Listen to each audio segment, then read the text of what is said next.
couldn't stand not being able to do anything. My father had 2 tools, a screwdriver, vice grips, and a butter knife. And that was it.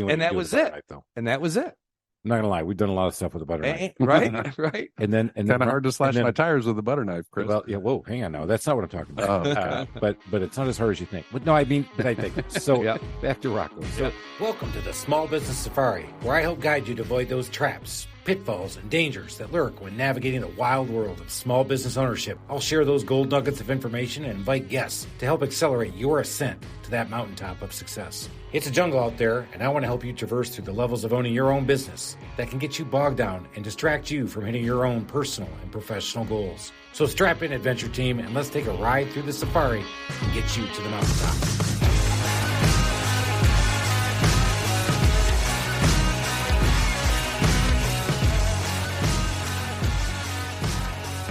rock and roll, rock and roll, rock and roll. I'm starting it different this time, Alan. Why? Because we got Rocco. Keeping me on my toes. Yeah, because we got Rocco Sinisgalli in here. I can't even say it right. He's a paisan. I just got back from Italy. Changed my life. Oh, I can't wait to hear about that. We're gonna, in fact, let's talk about that right now. So, Rocco's in studio. He is the owner of Oneida Builders here in Atlanta, which is an amazing building operation. You can check out their website when we get to it. But before we get to Italy, we would said cheers, but we're supposed to say now in Italian, Jindan, 100 years, Jindan, 100 years of happiness. Hi, you, Jindan, attaboy. All right. Alan. And I almost got the tattoo in Italy, but I ran out of time. But I'm going to get the tattoo. Jindan with a cross with all my kids' names. Rocco, Kaylin, and Corinne. They're going to be branded on my arm in Jindan. Oh, I love that. So is that your first trip ever to go back to the mother country? It is my first trip. I'm 57 years young, and I know why I didn't go back, because my father was dead broke, probably lost it in a crap game. But I walked the streets of Missalona, Italy, where my grandparents were. It's a little small town outside of Naples.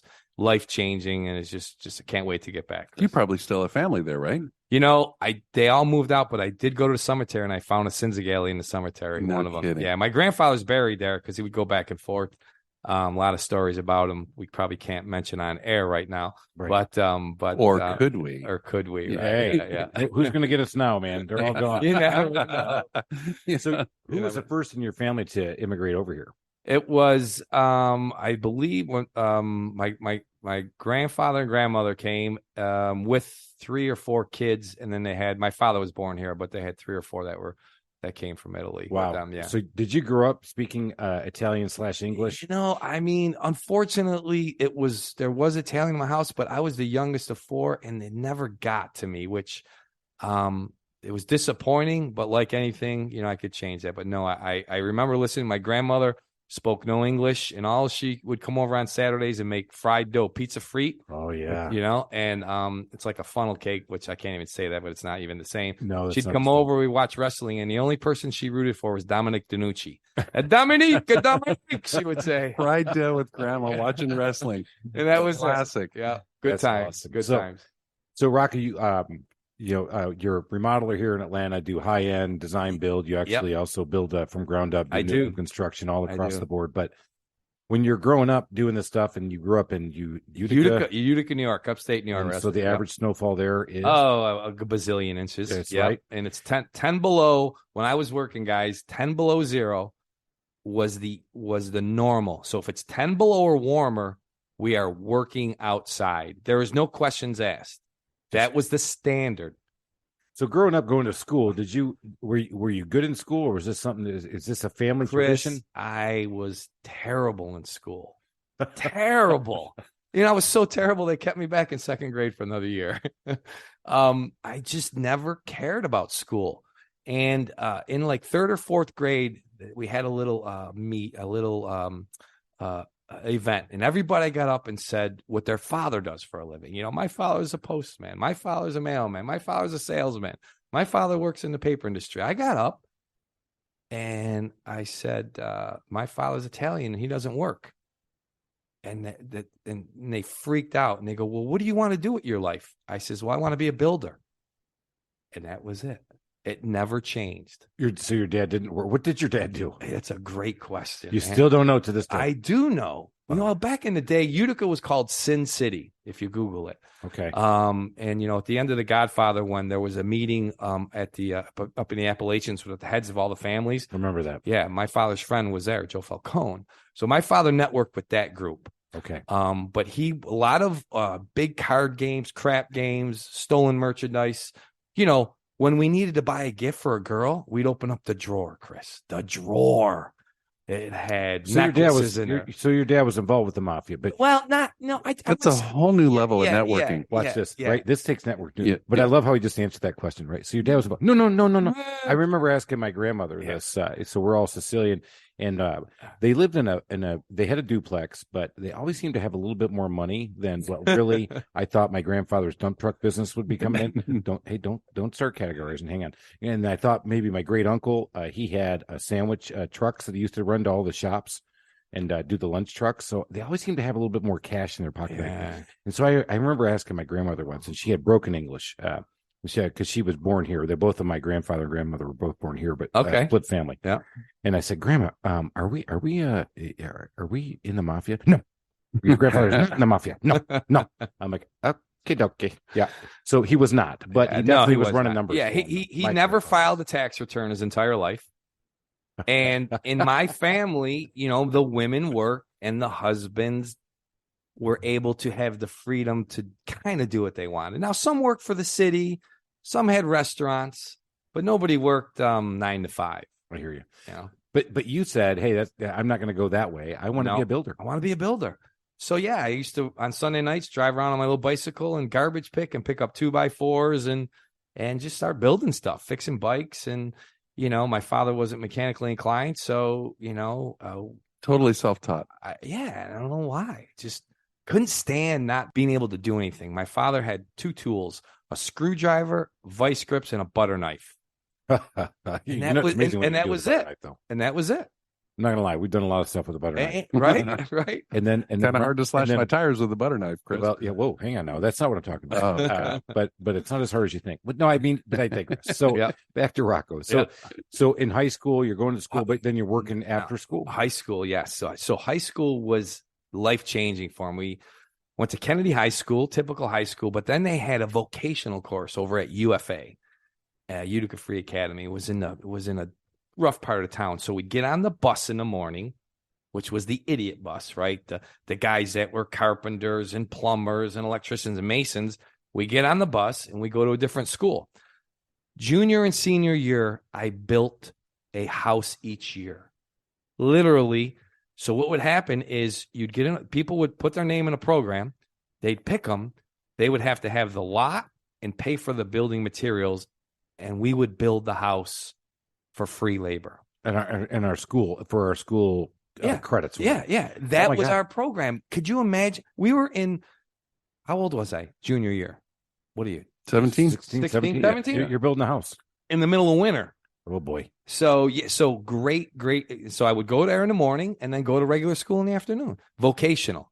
And fantastic education. But I didn't know how important it was until, obviously, I got out in the world. All right, so you get out in the world and you stayed in Utica for a while? Stayed in Utica, went to a school in Delhi, New York for 2 years. I got a degree in carpentry, AOS degree in carpentry. 2 years, came out, started working building houses. And my first job, I was a carpenter making $5.75 an hour on the books. Oh, boy.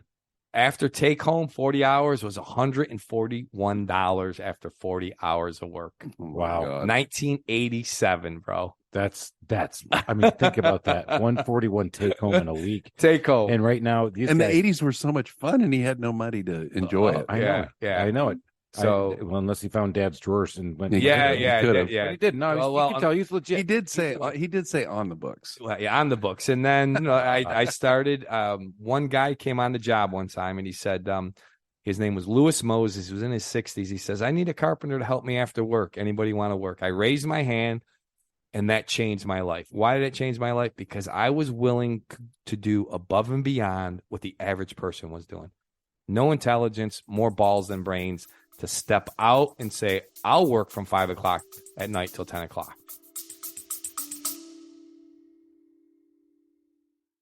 Do you have what it takes to start your own business?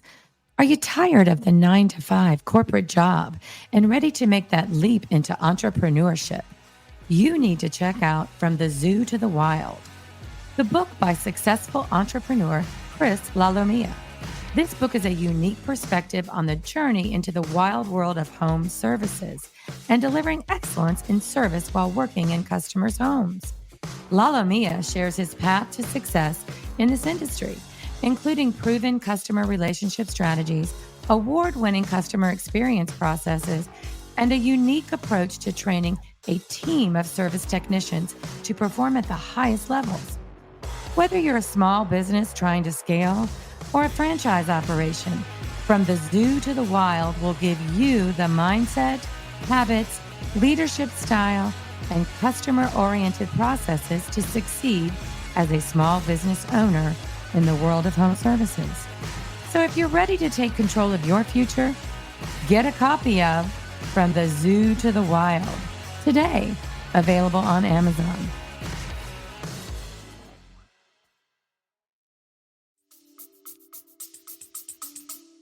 You know, a lot of people say, hey, I'll outwork anybody. In fact, guilty. I've said it before. Frankly, I probably won't anymore because I'm getting older. Well, you're smarter now. Yeah. But there was a time. But at the time, you're right. You know, more balls than brains. And Yep. sometimes balls beats brains every day of the All week. day. It's the constant theme on this podcast, Yeah. isn't it, Chris? Right. I mean, yeah. Yeah. We got to start somewhere, right? I like it. So you get into the carpentry world, Yes. you're doing it, but you're working Yes. for the man. I was working for the man, Palmieri Construction, great guy. Father was a master carpenter. We built some big houses and worked for him for 8 months. And I says, I was doing side work with Louis Moses, and I started building decks. I used to work in a trailer park building decks and sheds. I would get $85 labor to build a 10x10 shed and $250 labor to build a 10x10 pressure treated deck by myself. How long would it take you to build one deck? 2 nights. 2 nights. Yeah. $250. Yeah. So you're like, hey man, I'm ton of it. Today, I was killing it. here in Atlanta, you can't get an undocumented. Not saying I do any of that. Sitting in Home Depot, they So won't you've work. heard. They won't. Yeah, they won't work for $200 a day. Yeah. So I've heard, allegedly. just the willing to go above and beyond and do what the average person isn't willing to do. I think that's That's the big thing. We all say it, but you truly lived it, and you can tell you did it because I have had to I had to rough plumb my uncle's house in Buffalo, New York, with my dad in that same just brutal wind. We did this. This was my Christmas break, by the way. And I did this with my dad. I mean, it was tougher cutting through the ice than it was the wood, with the Sawzall back in the day. And your hands were just, anything that was exposed was done. Absolutely. And so that's some tough construction. It is. But you don't know any different. You didn't know. You didn't know any different. I didn't know that there was. I just people in assumed the you summer. waited till summer. No. No. You go broke. You do the inside. Yeah. You do the inside in the winter. Well, you try, but that's So I didn't I wasn't in the trade then, obviously, but I had a buddy who went into it. He said they bust their ass all summer to try to get it dried in and get it in before the winter hits so they can work inside. Yeah, definitely. But I remember But you pouring still have hot to. water, building decks, and the ground was frozen, just getting hot water and melting the ground to dig through the frost. How about that? Yeah. Now that's more balls. More balls. But anyway, Yeah, exactly. But he did it. All right. Hey. See, how long did you work up there before you said? Let's see. I there got might be another 80 place? from 86. I got out of college to 96. I worked I worked that way. Bought 2 family houses. I had bought two family houses, 2 duplexes, and I rented 3 of the units out. Lived in the 4th. At 22 years old, I was mortgage free. Now let's talk about that for a minute. In today's world, where everybody's going to college, and you're dropping anywhere between 50 and maybe 250,000, you could be in debt at 22. He's not only debt free, but he actually owned 2 properties that were bringing in income. Yeah, it was fantastic. And then I was single, and after hours was at my house. And the craziest thing is my mother would come, Italian mother. I'm the baby. She'd come every Friday morning around 5 a.m. Clean, cook, do all my clothes. By 8 o'clock in the morning, I'm having breakfast with my mother, and she's, God rest her soul, she's gone. I wish she wasn't. And then Friday night after hours at my house, all the girls would come and they would go, Rocco, your house is flawless. And I'm like, yes, I keep a tight ship. And my buddies are like, his mother did it. I'm like, these guys are jealous. They're not, dude, it was the best, Chris. It was the best. Where's the bro code? Yeah. Bro, don't knock me down, man. Kill it. Hi. Hey, we're having fun here. Come on. This is the Hive Shack. It was great. So, the 2-family houses, duplexes were just fantastic. I mean, I was 21 years old. One of the houses ended up being a frat house, from Utica College. And I was getting per room. I was making a killing. I was $600 a month positive cash flow in 87 on one house. And then I would keep all their deposits because they would trash it. Yeah. And then the parents would say, oh, we're going to sue you. I'm like, all right, well, I'll send you the video before your son moved in and after he moved out, and I'm going to sue you. A, I never had a video, and B, they never responded. That's awesome. Can't convince them, confuse them. I like it. You can't convince them, confuse them. I think you need to write that down. We've got our list of gold nuggets. Yep. Yeah. More balls than brains. Yep. I got that. Convincing. Yeah. I'll throw some Roccoisms in. When I used to be on the radio, I would twist my words. So I like it. Yeah. I would, All right. So you're living the dream, man. Living the dream at the time. Yep. I mean, not knowing any better. Yep. You probably went on a vacation, went to somewhere where there was actually sun in February. Like, what the hell's going on here? Didn't know there was sun in February. Was that possible? Yep. Yeah. And you went, maybe there's somewhere else in the world I could go.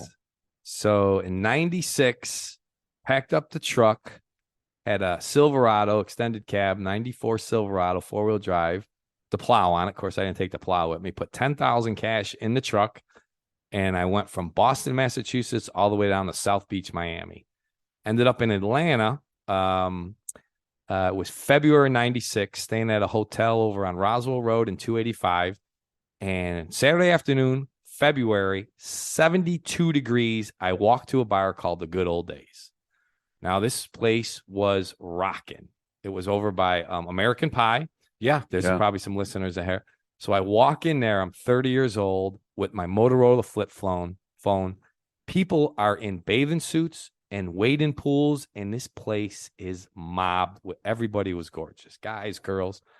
So I'm trying to be cool, Chris, because I don't want anybody to think I'm, not from here. So I sit at the bar, order a burger. I order a club sandwich and a beer. And a girl comes up to me and goes, "Are you alone?" And now I'm getting nervous. I'm thinking she's going to roll me, right? Am I alone? Right. Right? She's going to roll me. Right? Like, what girl comes up to you in a bar at 2:00 in the afternoon and says, "Are you alone?" And I'm from New York. Okay. It's not Vegas. This is not Vegas, right? What do I got? Like, right? So I go, "Yeah, why?" She goes, "Why don't you come sit with us?" I'm like, "Where?" And she points to a table. There's 3 girls and a guy. Now it's 2:00 in the afternoon. It's Saturday, February, whatever. It's 75 degrees. People are just rocking. It's like spring break in Lauderdale in the 80s, right? Yeah. So I go sit at the table, and within 30 minutes, shots of tequila. This was paradise. So paradise. So the veil had been lifted. Yes. And it's like the clouds had parted, and yes. And he went 1 tequila, 2 tequila, 3 tequila, floor. And so I was sold on Atlanta, and then in June of 96 Olympics, I was here. Ended up getting back with my girlfriend at the time. She came here. She was my wife for 30 years, and unfortunately that ended, but that's what got us here. Yeah, my sister moved here, and we came here in 96 Olympics. Worked for a home builder up in not far from here, up in Seven Oaks, a little farther up the road from you, and started building. And then I couldn't deal building new houses. People were doing things that were just not normal, Chris. Not good, not right. I mean, they were pouring concrete on top of filter, and I couldn't deal with it. I'm like, I got it. Burying all the trash in the backyard. Oh, I mean, putting green board in the shower. Oh my God. Tile. How many times have I had to pull that out? Oh, I mean, so I started Oneida Builders in 97. Actually, first job I did, I'm a carpenter by trade, so I physically did all the work. And then I landed a big job. It was referred to me by Canuck. It was a cabinet company. They're called Founders now. Okay. Right? Billy Reeves. And so It was a big job. I had no subs. So I sold the job, big money job at the time. I would show up in the morning, meet with the clients, and say, "Oh yeah, the crew will be here in about an hour." So they would go to work. I would leave, come back in my work clothes, do all the demo, the framing, go to McDonald's on the corner of 285 and Powers Ferry Road, take an Italian shower in the bathroom, fix my hair, throw some cologne on, go back at 5 when they were home and go, "I'm just checking to see what they did." Like, "Oh, they did great. They cleaned." Oh my God. Never had a damn employee, dude. Yeah. Can't convince him, confuse him. More balls than brains. Did you write that down? I got more balls and brains. More balls. I got convinced, confused. Oh my God. And he calls it the Italian shower. I call it the pits and pubes. That's Yeah. a different one. And he went back and he says, "I just want to check on the work the guys are doing. Yeah. I think Rocco, they're doing a great job." Good. They're good guys. They're good guys, right? I can just hear you saying it too. Never. Yeah, I'm glad to see that. Good. All right. Did you come to Atlanta because of the Olympics? I mean, No, so many people came here. I came here because it was warm and there was work, and my sister ended up moving here, and that was it. And that because of the good old days, all the women, in case I didn't have a significant other, at least there was an opportunity here, because in upstate New York, there's it's always a sausage fest when you go out to a bar. Everybody knows what that means, right? So there you go. Sword fight. Down here, it's a complete southern hospitality is definitely. But you were in South Beach though, right? Well, I went to South Beach, but South Beach, I had a cousin there, but it was just too I didn't get a good feeling, and it was too expensive. South Beach. I mean, don't get me wrong, it's beautiful, but I felt more comfortable here in Atlanta. So the name of your company? Oneida Builders. So people they'll come up and they say, "Oh, we heard of you," and I'm like, "Yeah, we're all over." But Oneida comes from Oneida, New York, which originally comes from the Oneida Indians, but the quality is Oneida silver. If everybody goes in their dining room, look up at your silver, it's probably Oneida silver. I've seen that. Yeah. So that's how you picked it? Yeah. Did you have any other names in the running? I did. Actually, my ex-wife picked it. It was R&S Builders, RS, R&T, and she said, "Why don't we just do Oneida? We're from Oneida and it's quality." And I'm like, "Yeah, let's do Oneida." Brilliant. And it's been like that since 97. Unbelievable. I'm just writing it down. Silver quality Oneida. I like that. Yeah. But the best one's got to be, how'd the guys do today? Great. I love it. And the craziest thing about it, I became a member of the home builders, right? And networking with all the builders and remodelers too. And they had these things called the Professionalism Awards. I'm like, "What?" And they're like, "Oh yeah, you put your project in there, and this photographers come and to take pictures, and you enter it." We won second place.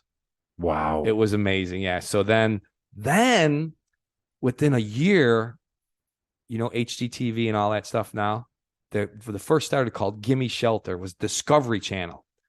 They got my name and I did a 45-minute TV show. Really? I was building a house in Rivermont, and they liked my story, remodeler, builder, carpenter, and I did a 45-minute TV show. How was that? It was fantastic. Did it drive business for you? It gave me the credibility. I mean, I've only been here a year and a half. Yeah. I know nobody. But nobody. But you had your license by then. Well, back then, we didn't need it. You didn't have it. Was it the kind of show? What year didn't you have to have your license? 97. I mean, the license didn't come around till 2013 or something. Yeah, it was definitely an 8 because that's when I started. Well, yeah. Had I started the year before, I could have just gone down there and said, "Yeah, I'm a builder." Right. So give me a license. So was it one of those shows where they were trying to create some drama, or well, it was a 45-minute show, and it's not like, so it was just me building a house, but they had a big crew and they had the talent, right? I didn't know what the talent meant. Well, that's the person, that's the talent. So its girl name was Lori, right? And she was like the big wig. So they said, "All right, you're gonna meet Lori. You got to be nice to her. She's the talent. She's gonna ask you she's gonna drive the show." I'm like, "All right." So I meet her and I say, "Hey, Lori, I got some knee pads for you." And the whole crew freaking looked at me. I go, "We're going to be laying some marble, and I want to make sure your knees don't hurt."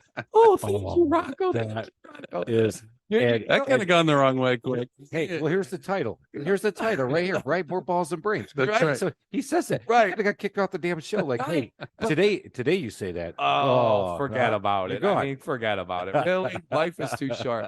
There was another instance. Oh, I lost my train of thought. Shit. Oh, shoot. I shouldn't say that. No, you can. Oh, I can. All right. Yeah. All right. So is this with Lori, the other story? No, this is when I was on the radio called I was the green guru for Dave FM. talked about energy efficiency here in Atlanta, right? So nobody sees your face because that's why we do podcasts, because we have a face for podcasts. Right. So your title was the Green Guru. The Green Guru for real people. Yeah. Guru. Yeah, for real people, because I mean, come on, the mental image I've got right now. The Green Guru. It's not Rocco. Like a superhero. Talking about being green, but like $100,000 solar panels. I mean, who can afford that? You know? Ted Turner's daughter. I did a job for her. What was her name? Seidel. She was a big green advocate. The most horrible person I've ever met in my entire life. She is the most. I can't even tell you how bad. I think you just did. Treated me like so. Oh, really? So when I was on Dave FM, there was another radio station, and they would get a lot of more famous people, like what was that guy's name? He was a rapper, Little John. So I was doing my show, and the intern says, "Oh my God, Little John's next door." I go, "Really?" So Little John comes out. He's in a waiting room talking. And I said, "You want to meet Little John?" He goes, "You know him?" I go, "Yeah." So I walk. I go, "Hey, Little John." Little John turns over. He comes over. I say, I want to introduce this is my buddy. He's an intern. He really likes you. Little John's talking to him and everything. I never knew Little John. I never knew who he was. That's awesome. Right? There you go. More balls than brains. Gotta take risks. Everybody is human. Yeah. I don't care if you're making $100 million a year, you're sweeping floors. We're all human. Well, I think if you're listening to this podcast, you clearly can tell that Rocco's very introverted, and afraid to talk with people or take a chance or a risk. But no, I'm glad we were able to draw him out just a little bit. Right? We are rolling right the risk we take every day working in people's houses. Yeah, right. That's right. So how big did you get? I am probably in remodeling about 2 to 3 million in sales.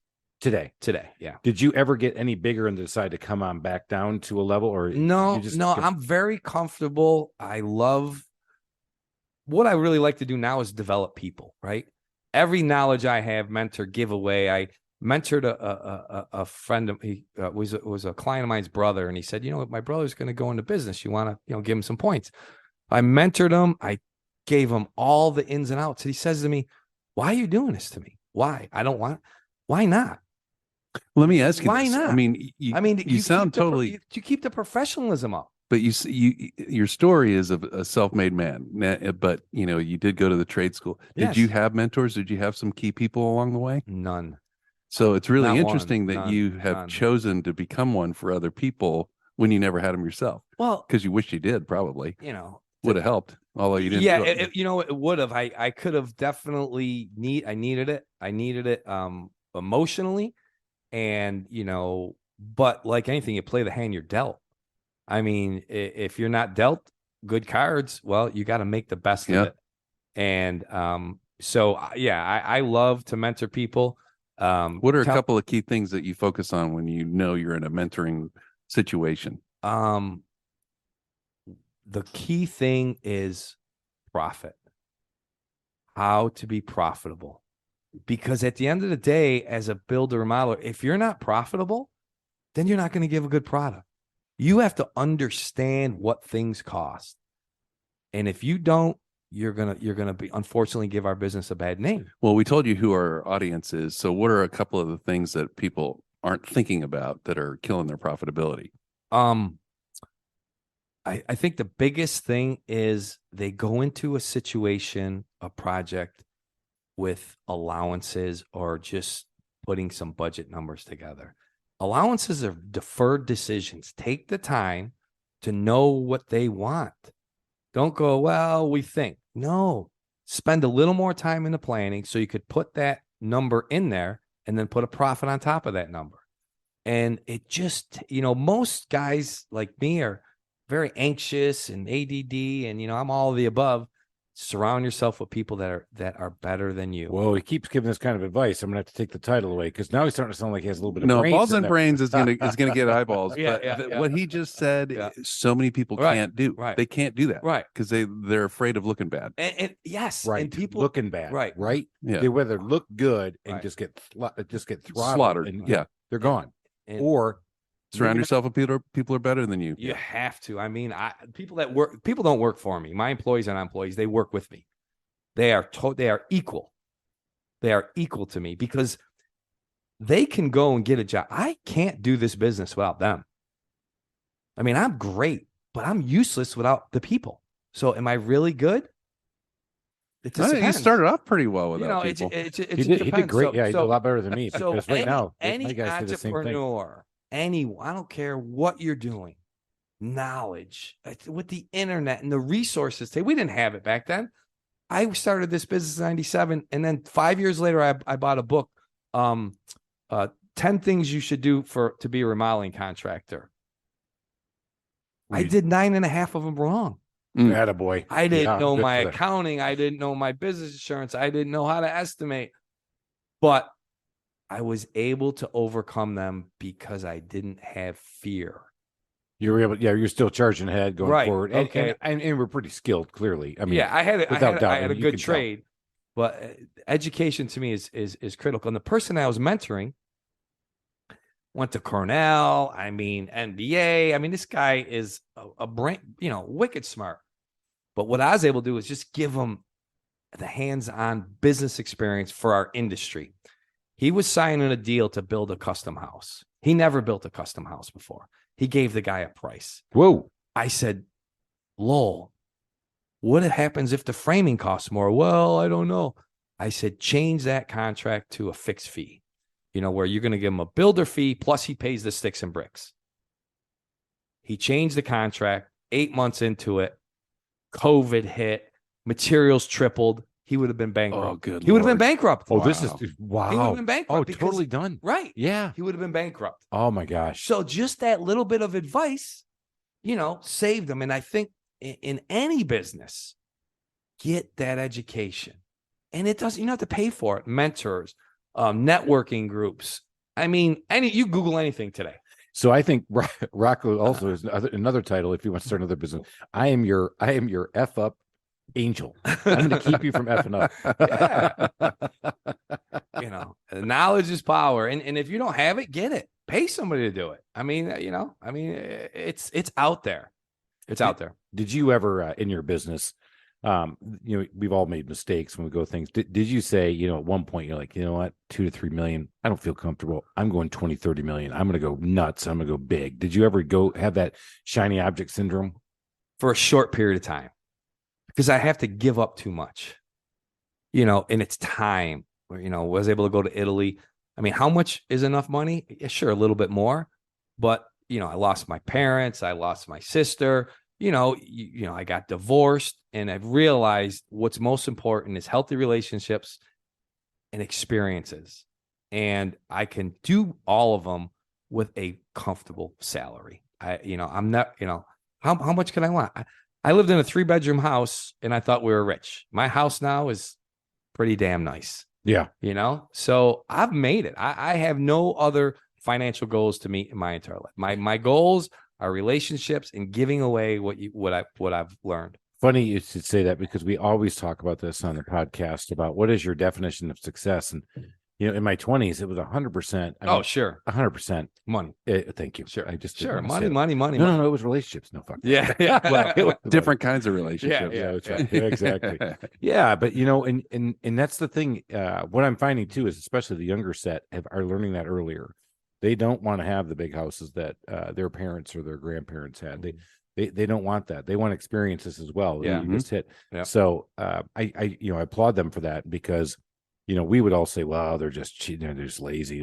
That's the same thing our parents said about us. So, well, not Rocco's. Yeah, no. My father said he didn't know who I was because I didn't work. You're a maniac. He's like, I don't know who you are. Yeah, no, my dad was always like, you always want something for nothing. I'm like, yeah, Dad, I do. I'm because I was a hard charger too. I worked hard, but I'm like, and do you get promoted? And he goes, no, it takes 20 years. I'm like, no, I don't have time for that. Right. I like your story though. Your story, your book, and going from corporate to this world. That's a great story. So Rocco, the book, he mentioned your book. Yeah, I didn't even plug it. Look at that. What's the name of it again? I can't remember. I'm so glad you asked. From the Zoo to the Wild, your guide to entrepreneurial freedom and work.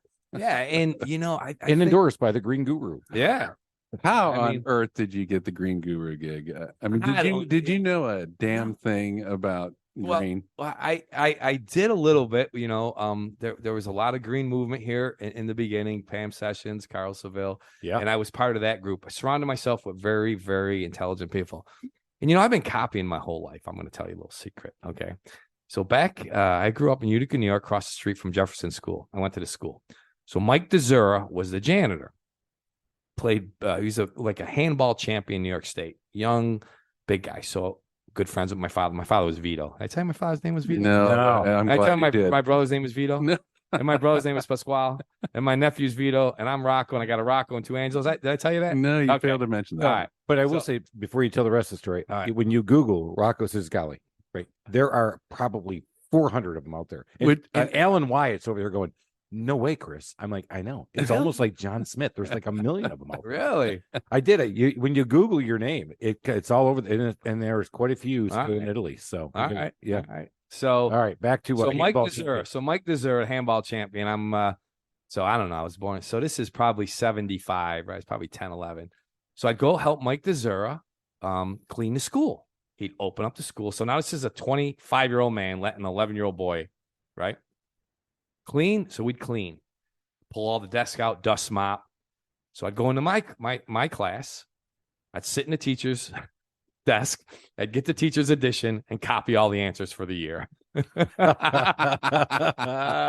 did you for yourself or did you sell them? Well, I definitely gave it to my Goombas, right?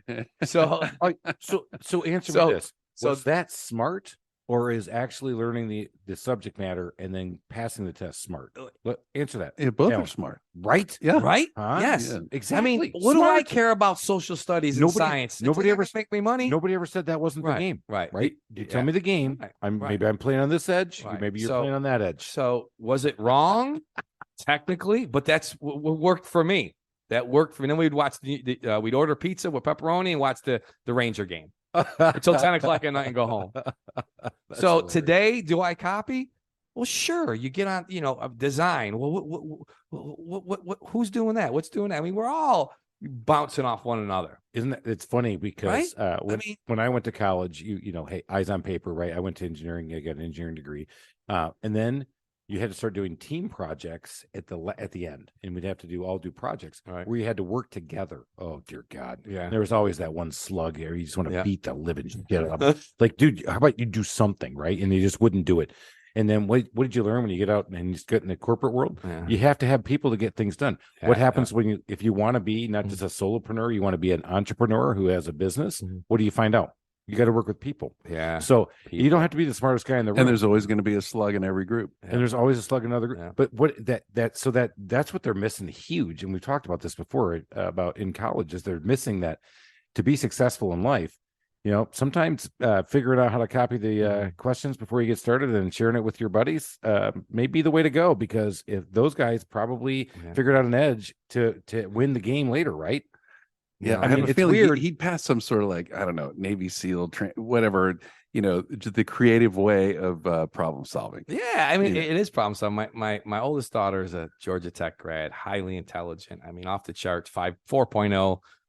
All for 4 years. She's in the water industry as far as engineering. And when she was she'd study all the time. So I say, Kaylin, what are you studying for? So I can go to college. I'm like, so I get a good college. I'm all right. What are you going to do there? I'm going to study and get good grades. I go, okay, where's that going to bring up? Well, one of the good grades and a good career, I'm going to be able to get a good job and make money. I go, how come if I could skip all the education, just teach you how to make money? Would you like to do that? Well, no, Dad, it's not supposed to be that way. My point is that's the way she's wired, and there's nothing wrong with that, and I commend her. And she'll be wildly successful. Successful. Yeah, she will. But there's another way. There's another way. And I want my kids and anybody in my mentor to understand all the ways. There's nothing wrong with working for somebody in the corporate world, if that's your choice. Here's my choice. Is it it was the right choice for me. You can tell. It's the right choice for me. Yeah, we said this before we got started. Rocco is 1,000% unemployable. There is no way. Yes, right. Hey, hey, Rocco, I think you should work in this system. I don't think you kind of listen to my story because I don't do systems. Right? And I had a chance recently to join a franchise in this industry, and it was a fantastic opportunity. But I just couldn't give up, answering to somebody and having to follow these rules. It just didn't work. So obviously I chose not to. Yeah. I mean, now, do you tend to hire people who are like you or who are more rule followers? I have, let's see. What was that, Chris? What did you say, Chris? All right. He said good. I said good question. Okay. I have a test, and that was a good question. Shit. I have a person, my estimator. He's Georgia Tech grad. He's a pilot by nature, very intelligent. I have a carpenter, 17 years. He's 56 years old. I have an admin. She's young. CFO. She's in her 40s, young, and a project manager, woman. So they're highly intelligent. Are they rule followers? Yes. So you did hire different than you. Yeah. Yes. Yeah. And do we have rules? No. But you do though, right? But we do, but it's not. You have expectations, right? That, it's. I am not a micromanager. I'll give you all the freedom. I trust. Sometimes I trust a little too much, and I get taken advantage of. But there's a movie called The Bronx Tale. I don't know if you ever saw The Bronx Tale. It's Chaz Palminteri. It's a mafia movie, and Robert De Niro's in there, and there's a point where the mafia guy is telling, he's got this young kid, and he says, see, my men fear me. And C says, well, I would rather have people love me. My point is it better to be feared or loved? Well, I feel that loved is better than feared, because loved, they will do anything for you. And the world my father came from was feared. Mm-hmm. And you either end up dead or in jail. That's the only way you're going in that world. Yeah. So and love totally... is and you can be loved as an entrepreneur, and you could give opportunities, because there's not room for everybody at the top, but there's room for anybody. And it's your choice where you want to be on that ladder. And you can be taken advantage of if you go that route. Yes. You just have to guard against that. And I have. Yeah. And you know what? It's okay. You learn, and you learn from that experience, but I would rather be known for being taken advantage of, for taking advantage of. But it sounds like over time you've developed this team that's been with you, that they would never take advantage of you. No, they appreciate it. They probably enjoy watching the Rocco show. It is great. And, the more success I get, the more they can be successful, and financially too. And just, I love to share and have good times with the people I care about, because what else, what are you going to do with it? Yeah, no, he hit on two big things. I think loyalty comes from that trust and love part versus the fear, because fear doesn't engender loyalty. Fear engenders, and I've worked for those kind of bosses especially in the corporate world, that you fear them. Oh yeah, right? Oh yeah. I mean, it's because they don't know how to lead. No, they're horrible leaders and never trained to lead. And the Peter principle plays out in spades, especially in corporate America. But some people think that that's what you're supposed to do, and it's ridiculous. So, I know, it's so counterintuitive to me. Well, it's an easier. I tell you, it's a quicker path. It's easier to be a dick. It is, and it's quicker to get results. Yeah, when you're a fear leader, it's quicker to get results. No doubt about it. Sprint results. Longer. Sprint results. You want Rocco's got marathon results. Right? In an industry that it's really hard to get that kind of loyalty. And I've got some pretty good loyalty too. I also have a Dement doll, which I pull out every once in a while. And I haven't talked about the Dement doll in a while. So my office manager, who's been with me for 14 of my 15 years, bought me a Dement doll because she was sick of me watching me kick trash cans all over the office. So she's figured, hey, if you do that, maybe we can save a few more trash cans. Because if I may be a little passionate as well, and I can tell you're passionate as well. Absolutely. Right? So she got me this Dement doll. So when somebody screws up, I just pull it out of the drawer and I just start slamming it on the desk. And so my quality assurance manager comes in. And he says, look at this job. I'm like, no, you could have bought that piece. He goes, I didn't know that piece existed. I said, that's right there. And he came back and he goes, you know what? You're right. I said, okay, hang on. Grab my Dement doll. I go, Dement run. I said, okay, we done? I said, okay, go back and keep going. That's what I call a healthy coping skill. So, yeah. Also, I've had to go to many years of counseling to get that. That is correct. Because the Dement doll had to come to do that counseling. Listen, nobody teaches you how to deal with this stuff, right? I mean, you're going to school for all the basics, but no one's teaching you how to deal with the person that isn't productive, how the client that's taking advantage of you. That, no one's teaching you these life relationship skills, and I think it's far more needed than anything. It's far more needed than those anything. Are those soft skills we talked about quite a bit. That when you listen to this podcast, you might pick some of that stuff up. And as we want to get back to kids who are in school, what are some of those success habits? Well, you know what? It's pretty funny. You don't need to go to school to figure this out. Show up on time. do a little bit more work than everybody else around you, right? Good attitude. Have a good attitude. Right. Yeah. Stay on task. Right. Do things. You know, Eye keep your eyes contact, open. Smile. Right. Shake hands. Yeah. And then outside of it, how about a little networking? How about going to do this? Oh, yeah. So that's how I met Rocco originally, because we're both part of a really nice organization. Great group. I wish more people, consumer wise, would know more about what these guys do and what we all do. And that is pledge to work ethically and responsibly and work in houses and do things the right way for your literally your number one asset, right? So I met Rocco that way. I try to tell my daughter, who's in healthcare, that she needs to learn to network. She's like, no, Dad, you don't understand. It doesn't work like that. And I'm like, and literally the next day I'd met a guy, and his son is at Emory School finishing up his whatever they call it when they become a doctor, you know, the residency. Yeah. And he said this kid was a kid who had a 2.8 in college. Yeah. He said networking got him in, got a chance. Sure. And then of course he turned it around, and really sharp kid, you could tell. Now my son, the lawyer, he is literally working in a law firm as a junior, rising senior in college. And I just found out that doesn't happen. Wow. Because of networking. Yeah. Well, all I did, and so I said, hey, what do you want to do? So I sent out some feelers, sent out some notes, and it was up to him to go make the deal happen. And he did. He made the deal happen, and he's having a blast, but he's doing stuff that other people said, no, you can't do that. He has to be a law student. I said, well, he's not. My son's going to Kentucky this fall, and I says, I'll pay for your school and everything, but I'm done with your frat costs and all this. I says, I'm not giving you a nickel.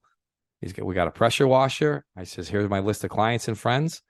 Start texting, start emailing. We're killing it. We got an apartment complex to pressure wash him, and now he hired his buddy. That's a big job. Yeah. But my point is just be willing to do the basics, and what you put into it, what you get out of it. I mean, I'm 57 years old. I have a great career, but I'm still doing deals after work in real estate and in mentoring and networking. Because that's the enjoyment. That's the drug for me. Yeah, that's the drug for me. Right. So we did a summer entrepreneurship academy, and we're going to get that genned up again next summer. And I was trying to do that to give back to college students. Sure. And you know what? I ended up getting more than I gave. Sure. Because you're so fired up talking to these kids, right? And just seeing their eyes open up, and you start talking about stuff that they just don't talk about in college. Right. And we talked about just those basics. And it was kind of reassuring how much they dove into it and they appreciated it. Because I'm wondering, when you put this whole thing together, if you were wondering, okay, is anybody going to show up? And if they show up, are they going to care? Because everything you hear about kids today, right? Right, doesn't care. Yeah. It's not. And they were sucking it up. They did. And to this day, I just had one text me this morning. Hey, Mr. Lalvani, I'm at Northwestern Mutual. I'd like to talk to you about your finances. So I was like, I fired back. I'm like, hey, buddy, great call. I said, I'm all set with finances, but let's talk more about how you can build your book of business. Let's go. Sure. Right? Because what's the one thing that I think young people miss is that as old people, we want to help them. Absolutely. Especially in entrepreneurship, in an entrepreneur's world. And you can tell, Rocky, you've got that servant heart too. And Alan and I do the same. I mean, if you ask me a question, dude, I'm not going to ignore you. In fact, I answered his question in text faster than I answered my own employee. Right. Because I was like, hey, man, I'll call you next week. Let's talk. Sure. I mean, I had a good client of mine, and we're still friends today. And he calls it, this is the most word that everybody uses is, we hear the word equity, right? And what do you think? Money, right? Equity in your house, right? Equity, yeah. He builds human equity. He puts his time in people. Equity in you and what you're doing and your employees and that to me is what it's human equity. Let's build our equity with each other. And it blew me away. So I guess that's kind of a tagline is human equity. Yeah. No, we won't put that in the tagline. Tagline still balls and brains. Balls and brains, but more balls and brains. But I'm in a mastermind group, and we're going to start wrapping up here in a minute. That talked about the fact that when we get together once a month and we start talking about it, we all share a lot of problems, right? And most of our problems are rooted with people, leadership, and people. Yeah, that's exactly right. Yeah, it's not about finances. Again, the finance, you got to have that. I mean, that's it. But you got to have that, and then you got to be able to work with people and build into them, right? And be able to handle criticism. Oh, that was cool. something I had. That was a few years of counseling for there, Chris. Yeah. How to handle criticism in a healthy way. Because I grew up, my mother said I was the king. I was her diamonds, rubies, and emeralds. Oh, because I'm the baby. You're the baby, right? Right. Right. That Rocco did no wrong.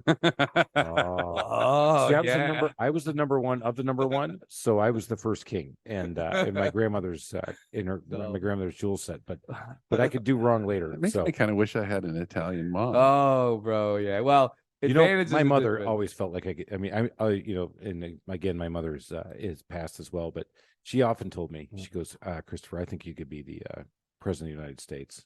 And she truly believed that. She was the only one in the world, including me.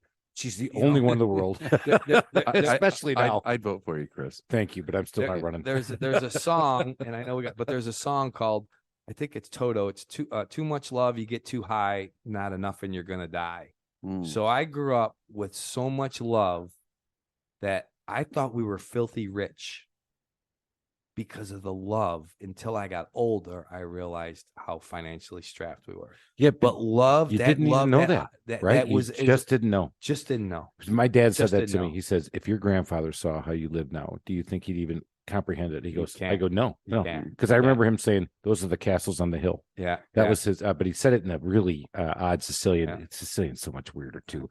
It was something on the hill, and I can't remember what he said, but those houses, those guys. Yeah.